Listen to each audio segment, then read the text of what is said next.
I ride a bike all year round, every single day, wherever I go, no matter what the weather is. When I leave home to go to work, it takes me about 20 to 25 minutes to get there. It's about 3.5 miles or so, up and down every single hill I have to go. You can't go anywhere in Syracuse to go up and down hills. I was actually homeless, living on the streets under a bridge, and I'll be seeing things that weren't actually there, hearing voices where there's no actual source. I have been working with John Humphrey for over 5 years. John and I share a very special relationship. When I first met John, he was experiencing extreme poverty. He was looking for work but couldn't really kind of figure out where he wanted to go.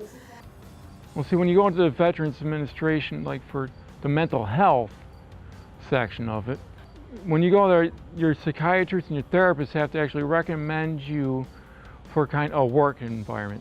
I had the good opportunity of meeting up with the ARC and filled out the paperwork, brought John down here for an interview. It clicked, and John has been successfully working for Monarch for quite some time. In particular, the people that we serve, it's difficult for them at times to find jobs where they get the level of support that they need. So having a program like ours allows them to have a job where they can make a substantial paycheck and have meaningful employment, but also get the supports that they need so that at some point they can get those jobs that may have been unattainable for them at one point. Actually, I was kind of nervous when I first started because I was like, I'm not sure if I can actually do this. You know, can I work with a crew and a supervisor, because didn't always work out last time, but it's kind of a new experience. But I said, well, I'll give it a shot. I give it a shot, and I keep giving it a shot, and it actually paid off because within less than a year, I was actually recommended for my own site, and I was one of the first ones to do that too.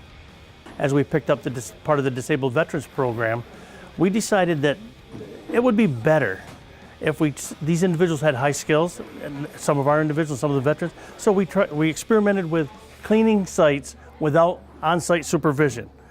We started with 2 individuals, John being one of the 2, and now we have 9 individuals who are actually cleaning buildings on their own, where we just check on them periodically during the week.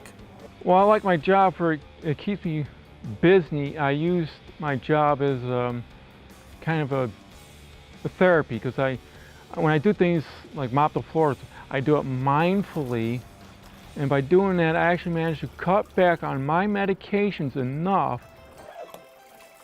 John is one of our individuals who can be counted on to come to work every day. In the 3.5 years that he's had his own site, John has missed 1 day of work. John is an individual who, as a veteran, realizes his disability. He has chosen to give up driving, and John rides his bike to and from work in the city of Syracuse every day of the year, regardless of the weather. He shows up, does his job, the site, it looks impeccable. He's great. John inspires me to make, like there's no excuse why I can't come to work if John comes to work. So when I think about slacking off sometimes, like, oh, I don't feel like doing it. I just think about how he comes to work, how he shows up, how his site is impeccable even after his ride through the weather, through the element. And he just inspires me. So I think he is one of the most deserving people, if not the most deserving person, to get the award. Actually getting an award from the state of New York it's for total state, for people with disabilities, makes me feel great, because I can know then that I can actually do something better than what I was doing before. I can reach higher goal and a higher goal.